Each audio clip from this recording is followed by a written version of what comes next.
Hello दोस्तों, कैसे हैं आप सब। एक बार फिर से आप सबका स्वागत करता हूं आपके अपने चैनल टूरूपीडिया हिंदी पर। दोस्तों, आज जिस देश के बारे में हम आपको बताने जा रहे हैं वो देश एक ऐसा देश है जिसकी चर्चा पूरे विश्व में अक्सर होती रहती है। एक समय ये देश इतना अमीर था कि यहाँ रहने वाले हर आदमी के पास बैग भरकर पैसा हुआ करता था, लेकिन आज इस देश की हालत काफी बुरी है। आज देश गरीबी की मार झेल रहा है। भले ही आज इस देश के लोग गरीबी का शिकार हो गए हों, लेकिन इसके बाद भी यहाँ के लोगों के चेहरे से खुशी कभी गायब नहीं होती। यहाँ रहने वाले लोग इस देश को सबसे अलग बनाते हैं। दोस्तों, आज जिस देश की सैर हम आपको कराने वाले हैं, वहाँ का नेचर आपको दिल जीत लेगा। एक बार अगर आपने यहाँ की वाइल्ड लाइफ की सैर की है तो आपको अपनी आंखों पर यकीन नहीं होगा, क्योंकि ये देश है इतना खूबसूरत। दोस्तों, ये देश है अफ्रीका का सबसे निराला देश जिम्बाब्वे।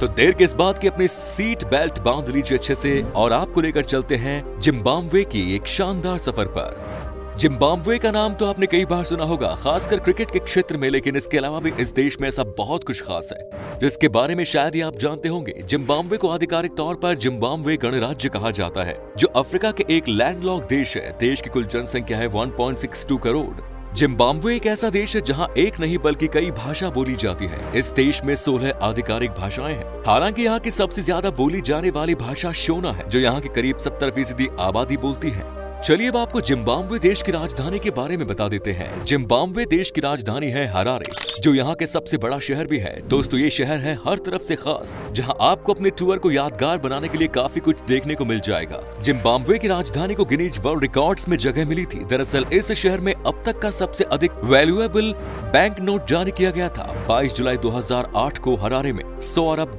का बैंक नोट जारी किया गया था। हरारे का नाम नेहरवा के नाम से एक सेना प्रमुख के नाम पर रखा गया है, जिसका मतलब था वो जो सोता नहीं है, और ये पूरी तरह से फिट होती है इस शहर में। यहाँ आपको हर समय सड़कों पर चहल पहल नजर आएगी। यहाँ के लोग रात भर पार्टियां करते नजर आएंगे। जिम्बाब्वे के जितने भी बड़े बिजनेस होते हैं वो इसी शहर से किए जाते हैं। बहुत ही कम लोगों को इस बात की जानकारी होगी कि हरारे को पहले किसी और नाम से जाना जाता था।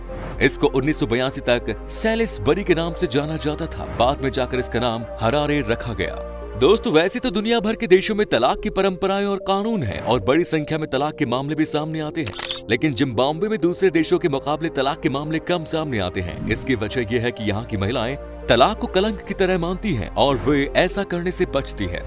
जिम्बाब्वे में बड़े पेट वालों का संपन्न माना जाता है। यहाँ के लोगों का मानना है कि जिनका पेट बड़ा है वो धनवान होते हैं और उन्हें हर रोज पर्याप्त मात्रा में मांस खिलाने को मिलता है। तभी तो जिम्बाब्वे में उन लोगों की पहुंच बहुत ज्यादा होती है जिनके पेट निकले हुए होते हैं। लोग मानते हैं कि जिनका पेट बड़ा है वो धनवान है और हर रोज उन्हें पर्याप्त मांस खाने को मिल जाता है। ये तो कुछ अजीब हुआ दोस्तों। जहाँ एक तरफ दुनिया लोगों का पेट अंदर कराने के लिए क्या कुछ नहीं कर रही, तो वही ये देश पेट बाहर करने के लिए लोगों को मजबूर कर रहा है। जिम्बाब्वे के पूर्व राष्ट्रपति रॉबर्ट मुगाबे दुनिया के गैर शाही देशों के सबसे पुराने और सबसे लंबे समय तक सेवा करने वाले नेताओं में से एक थे। वो 1980 में जिम्बाब्वे के पहले प्रधानमंत्री बने थे और 1987 तक अपने पद पर रहे थे। उसके बाद वो प्रधानमंत्री का पद छोड़कर 1987 में राष्ट्रपति बने थे और 2017 तक वो इसी पद पर बने रहे थे।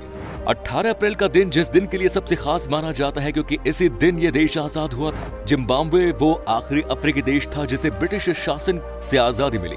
इस तारीख को 1980 में जिम्बाब्वे का झंडा पहली बार आधी रात को स्वतंत्रता के लिए फहराया गया था। तभी तो इस दिन को यहाँ के लोग काफी खास मानते हैं। 18 अप्रैल के दिन जिम्बाब्वे के लोगों को चेहरे पर एक अलग ही खुशी और रौनक देखने को मिलती है। जिम्बाब्वे देश को तंबाकू से कुछ ज्यादा ही प्यार है। अगर आप इस देश की यात्रा पर जाएंगे तो आपको हर तरफ तंबाकू बनता ही दिखाई देगा, लेकिन घबराइए मत, यहाँ कोई आपको इसे हाथ लगाने के लिए कभी नहीं कहेगा, क्योंकि यहाँ के लोग खुद ही तंबाकू से दूर ही रहना पसंद करते हैं। ये लोग सिर्फ तंबाकू के बिजनेस से अपने देश की इकोनॉमी बढ़ाने में मदद करते हैं। जिम्बाब्वे दुनिया के सबसे बड़े तंबाकू उत्पादकों में से एक है। यहाँ की मात्र 20% आबादी सिगरेट पीती है। अधिकांश तंबाकू विदेशों को निर्यात कर दिया जाता है। दोस्तों, नायग्रा फॉल्स के बारे में तो आप लोगों ने सुना ही होगा। इसकी खूबसूरती का कोई जवाब नहीं, लेकिन जिम्बाब्वे में भी एक ऐसा झरना है जिसे देखने के बाद आपको अपनी आंखों पर यकीन नहीं होगा, क्योंकि ये है ही इतना खूबसूरत। इस झरने को दुनिया विक्टोरिया वाटरफॉल के नाम से जानती है। ये वाटरफॉल जाम्बिया और जिम्बाब्वे के पास जाम्बेजी नदी पर है। ये जलप्रपात इससे उठने वाली धुएं जैसे पानी की छोटी छोटी बूंदों के लिए जाना जाता है।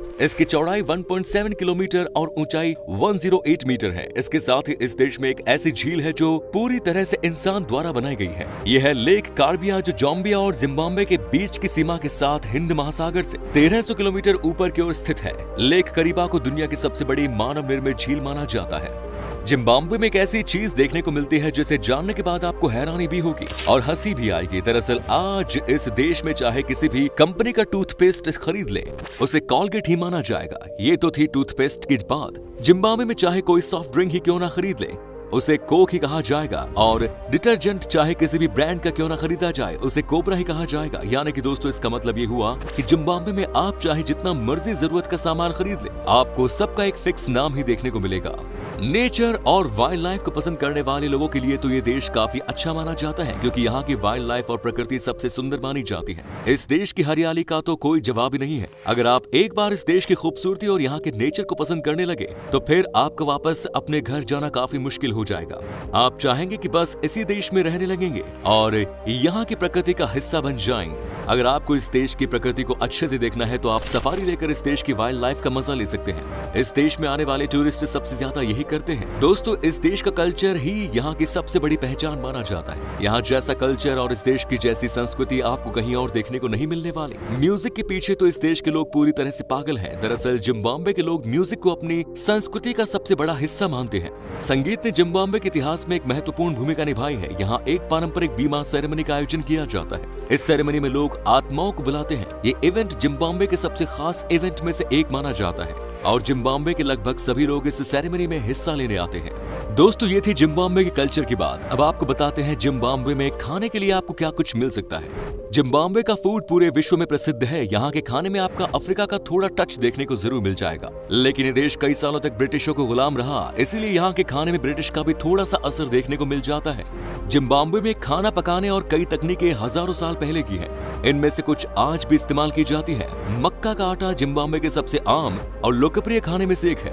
इसे कई तरह के स्टॉच और स्वाद के साथ खाया जाता है। इसके अलावा बोटा इस देश की एक और पॉपुलर डिश में से एक है। मक्के के भोजन, शरबत या बाजरे का साटजा का पतला रूप बोटा कहलाता है। इसे पीनट बटर, मार्जरीन, नमक और चीनी के साथ स्वाद के साथ खाया जा सकता है। साल 2008 में जिम्बाब्वे की करेंसी इतना नीचे गिर गई थी कि आपको जानकर हैरानी होगी। उस दौरान यहाँ की करेंसी इतना नीचे चली गई कि इस देश में एक single sheet of toilet paper की वैल्यू यहाँ की करेंसी से ज्यादा हो गई थी।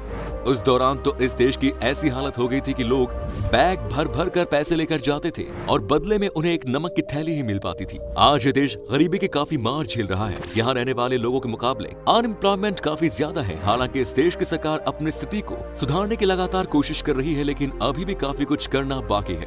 यहाँ के लोग अपनी सरकार का पूरा साथ देते हैं। लोगों को आज अपने देश में भले ही गरीबी का सामना करना पड़ रहा हो, लेकिन यहाँ के लोग इतनी जल्दी हार नहीं मानते। यहाँ के लोगों के चेहरों पर आपकी हमेशा एक स्माइल ही दिखाई देगी। चलिए बात कर लेते हैं इस देश में रहने वाले कुछ लोगों के बारे में, हैरान कर देने वाले फैक्ट्स। दोस्तों पश्चिमी जिम्बाब्वे में वडोमा लोगों का एक छोटा सा समूह रहता है, जिन्हें आमतौर पर शुतुरमुर्ग लोग या दो पैर वाली जनजाति के रूप में जाना जाता है। इसका कारण यह है कि वडोमा के 1/4 लोग एट्रोडैक्टिली के साथ पैदा होते हैं। ये एक अजीब सी बीमारी होती है जिसमें बीच के पैर की 3 उंगलियां गायब होती हैं और बाहरी 2 पैर की उंगलियां अंदर की ओर मुड़ जाती हैं, ठीक वैसे ही जैसे शुतुरमुर्ग की होती है। ऐसे जनजाति के लोगों को अपनी जाति से बाहर शादी करने की इजाजत नहीं होती, इसीलिए ये लोग अपने ही लोगों के बीच शादी करते हैं। जिम्बाब्वे वासियों ने अपनी अनूठी जिम्बाब्वे संस्कृतियां विकसित की है। यहाँ आपको ऐसी कला और आर्ट देखने को मिल जाएगी जो आपने पहले कहीं नहीं देखी होगी। शोना स्टोन मूर्तिकला विश्व प्रसिद्ध है और आप इसे दुनिया भर के कई देशों में बिकते हुए देख सकते हैं। इन पेंटिंग्स की खास बात यह है कि इनकी कीमत इतनी ज्यादा होती है कि कोई इतनी आसानी से इन्हें खरीदने के बारे में सोच भी नहीं सकता। दोस्तों जिम्बाब्वे में करने के लिए काफी कुछ है और आप यहाँ की कई चीजों के बारे में जान सकते हैं। जिम्बाब्वे में 5 यूनेस्को विश्व धरोहर स्थल है, 3 सांस्कृतिक स्थल और 2 प्राकृतिक स्थल शामिल है। वैसे तो हर देश की कोई ना कोई आधिकारिक मुद्रा होती है, जैसे कि भारत की मुद्रा का नाम रुपए है, लेकिन जिम्बाब्वे की फिलहाल कोई भी आधिकारिक मुद्रा नहीं है। यहाँ अमेरिकी डॉलर का इस्तेमाल होता है। हालांकि पहले जिम्बाब्वे की आधिकारिक मुद्रा थी जिसका नाम जिम्बाब्वे डॉलर था, लेकिन साल 2009 में इस मुद्रा को खत्म कर दिया गया। इस देश को रहने और यहाँ घूमने के लिए सबसे सस्ती जगह माना जाता है, क्योंकि यहाँ आपको सस्ते दामों पर ही सब कुछ मिल जाएगा। भारतीय रुपयों के मुकाबले जिम्बाब्वे की करेंसी कम है। यहाँ के होटल्स आपको थोड़े महंगे जरूर मिल सकते हैं, लेकिन यहाँ घूमना और इस देश की यात्रा करना काफी किफायती साबित होता है। यही वजह है कि हर साल लाखों लोग इस देश की यात्रा करने दूसरे देशों से आते हैं। टूरिस्ट के लिए पहली पसंद माने जाने वाले जिम्बाब्वे में अगर दोस्तों आपको घूमना है तो चलिए आपको बताते हैं आपको इस देश की यात्रा करने के लिए कितने पैसे खर्च करने पड़ेंगे। अगर आप इस देश की यात्रा करने के बारे में सोच रहे हैं तो दोस्तों आपका 7 दिनों का खर्चा 1,20,000 रुपए तक आ सकता है। तो दोस्तों आज की वीडियो में हमने जिम्बाब्वे देश के बारे में जाना। उम्मीद है वीडियो अच्छी लगी होगी। यकीनन वीडियो देखने के बाद आपका मन भी जिम्बाब्वे घूमने का कर रहा होगा। अगर आप कभी जिम्बाब्वे गए हैं तो अपना एक्सपीरियंस हमारे साथ जरूर शेयर करें। हमें ये वीडियो बनाने में और सारी जानकारी जुटाने में काफी मेहनत लगती है, तो प्लीज वीडियो को लाइक करें, शेयर करें और चैनल को सब्सक्राइब करना ना भूलें। धन्यवाद।